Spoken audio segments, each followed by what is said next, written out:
Kitfox Winter Edition. Winter edition. Winter Edition. Yeah, I mean, this it really is. This is the winter edition.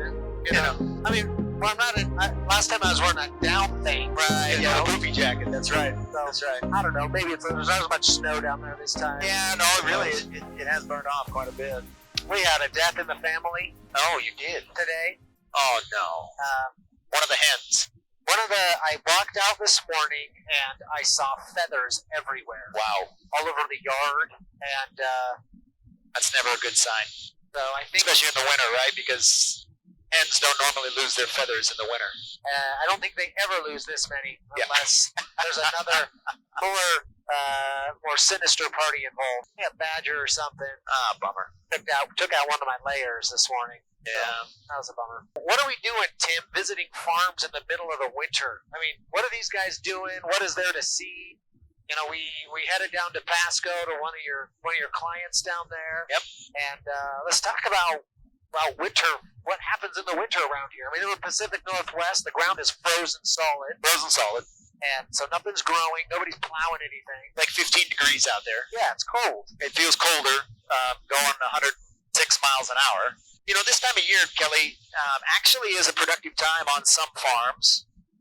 Most of them, the irrigated farms. So we manage an irrigated farm down there. These are the farms that have the pivots that go round and round, and pipes and pumps, and all sorts of different kinds of crops are grown on these farms. Wintertime is actually the time that the crew gets together and figures out what needs to be repaired and or prepared for the next season. You know, one of the things we took a look at were some pumps that had just recently been replaced on the farm.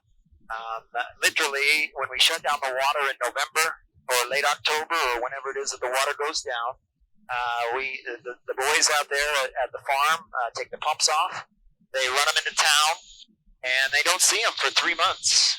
And while they're in town, those pumps are tested. They're tested for efficiency.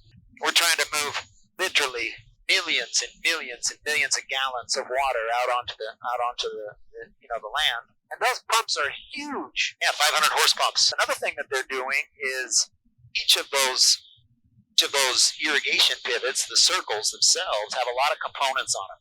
Over time, the gearboxes wear out, the tires wear out. Sure, you have electric motors at each of the towers. You have control systems, and George was mentioning to us that they upgraded the computer and the computer system that runs all of the pivots. That's when you say the computer says you were talking like in his office there. Yeah, at his office. So on his monitors, he had all the circles, so he can monitor all of those from his desk there. Right. Not only monitor them, but he can actually control them as well. He can turn them on and off. All of them have electric valves, and so he can literally turn water on, turn water off. Come June, July, and August, at least down in Pasco, when it's 100 degrees or better, it's water on, or you got a lot of expense into a field to not have water run, and so those things need to be moving. When they start watering, do those circles run 24 hours a day? They're not able to run all of the circles all the time because they have to kind of move the water around. Okay.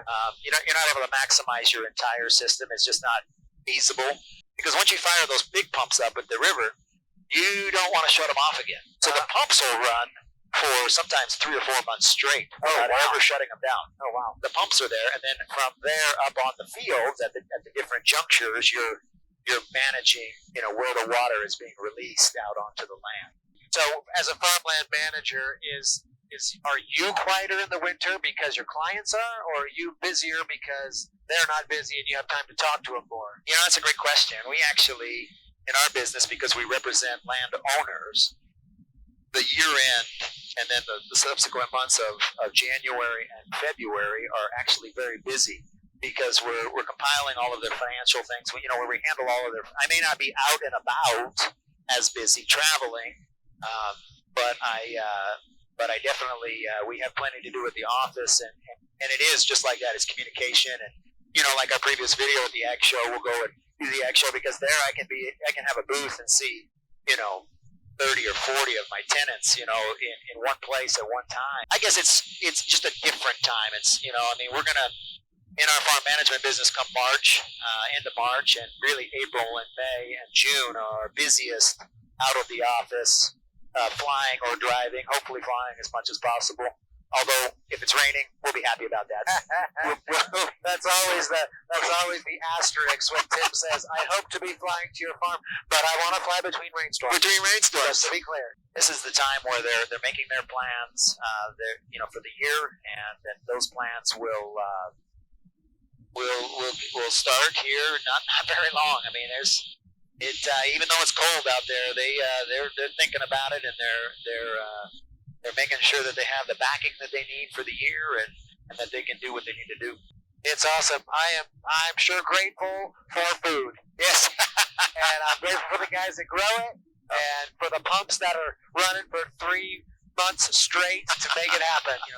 The ability to have the plentiful amount of food that is produced in our country is definitely one of the reasons why we can do just about whatever else we need to do.